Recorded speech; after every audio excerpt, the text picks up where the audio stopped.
আবেগতাড়িত বা ভুল সিদ্ধান্তে চরমপন্থা কিংবা ফ্যাসিবাদ যেন পুনর্বাসনের সুযোগ না পায় সেই বিষয়ে সবাইকে সজাগ থাকার আহ্বান জানিয়েছেন বিএনপির ভারপ্রাপ্ত চেয়ারম্যান তারেক রহমান। তিনি বলেছেন, সরকারের কোনো একটি অংশের সহযোগিতায় কেউ কেউ উদ্দেশ্যমূলকভাবে বিশেষ পরিস্থিতি তৈরি করতে চায় কিনা তা নিয়ে জনমনে প্রশ্ন দেখা দিয়েছে। রাজধানীর কৃষিবিজ্ঞান ইনস্টিটিউশনে বেসরকারি বিশ্ববিদ্যালয় ছাত্রদলের স্মরণ সভায় ভার্চুয়ালি যোগ দিয়ে এসব কথা বলেন তিনি। প্রাণ ইউএইচটি মিল্ক, শুদ্ধতায় ও মমতায় সবসময় সেরা স্বাদে।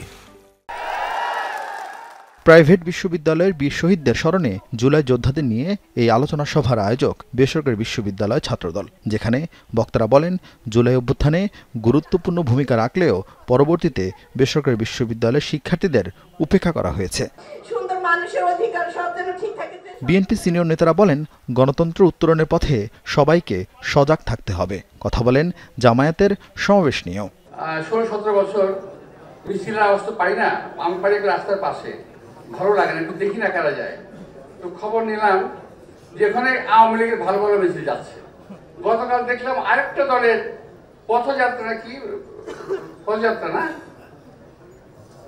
পদযাত্রা করা হয়েছে, ওখানেও আওয়ামী লীগের নেতৃবৃন্দকে দেখা গেছে, ছবি আসছে। গণতন্ত্রের উত্তরণের যে স্বপ্ন আমাদের, সেই স্বপ্নকে বাস্তবায়িত করতে হলে আমাদেরকে আরো সজাগ হয়ে আরো সতর্কতার সঙ্গে আমাদেরকে ভবিষ্যতের দিকে কাজ করতে হবে। অনুষ্ঠানে বিএনপির ভারপ্রাপ্ত চেয়ারম্যান তারেক রহমান বলেন, সাম্প্রতিক সময়ের কিছু নৃশংস ঘটনা অন্তর্বর্তীকালীন সরকারের সক্ষমতাকে প্রশ্নবিদ্ধ করেছে। নির্বাচন নিয়ে সরকারের একটি অংশের ভূমিকা নিয়েও প্রশ্ন তোলেন তিনি। অন্তর্বর্তীকালীন সরকারের কোনো একটি অংশের সহায়তায় কেউ কেউ কি দেশে উদ্দেশ্যমূলক পরিস্থিতি তৈরি করতে চাইছে কি না জনমনে জিজ্ঞাসা রয়েছে।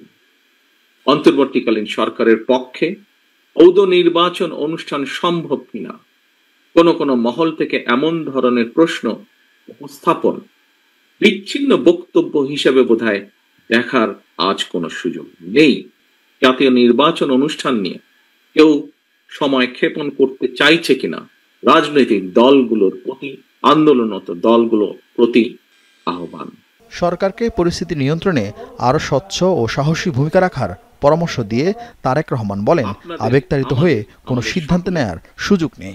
কোনো আবেগ তাড়িত কিংবা ভুল সিদ্ধান্তের কারণে রাষ্ট্র রাজনীতিতে ভবিষ্যতে আর যাতে কোনো চরমপন্থা কিংবা ফ্যাসিবাদ পুনর্বাসিত হওয়ার সুযোগ না পায় সেই ব্যাপারে আপনাদেরকে তথা সমগ্র দেশবাসীকে সতর্ক এবং দায়িত্বশীল ভূমিকা পালন করতে হবে। একই সঙ্গে অন্তর্বর্তীকালীন সরকারের প্রতি আহ্বান, পরিস্থিতি নিয়ন্ত্রণে আরো স্বচ্ছ এবং সাহসী ভূমিকা রাখুন।